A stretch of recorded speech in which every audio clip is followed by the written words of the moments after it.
Welcome to Y-Tray Media. So this is the continuation video of calculation of compound interest. How to calculate higher power of a decimal number. Suppose we want to calculate the value of 1.002 power 50. So to solve quickly, we go to the next step. Where do we use this type of calculation? To solve compound interest question in TNPSC exam, IBBS bank exam, RRB exams. When we find compound interest for more than 10 or 50 years, it is difficult to calculate a higher power of a decimal expansion.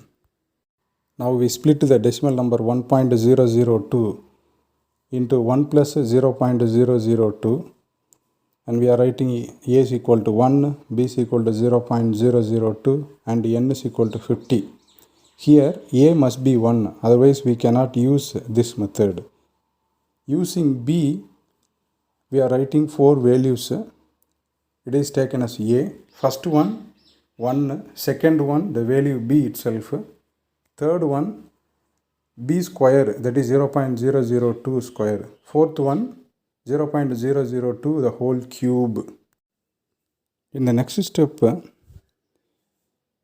using N, we are calculating the 4 values. N is equal to 50.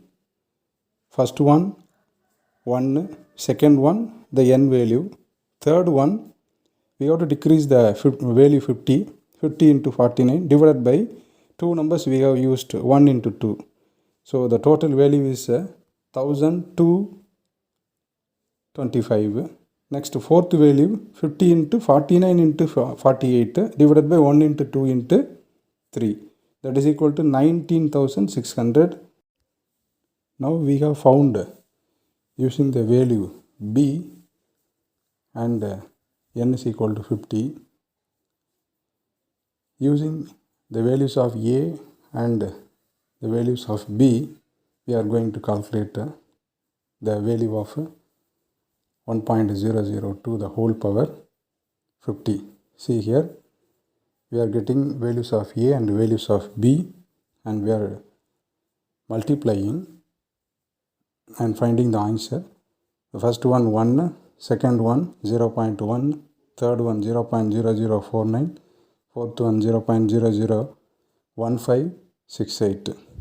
Total 1.1050568.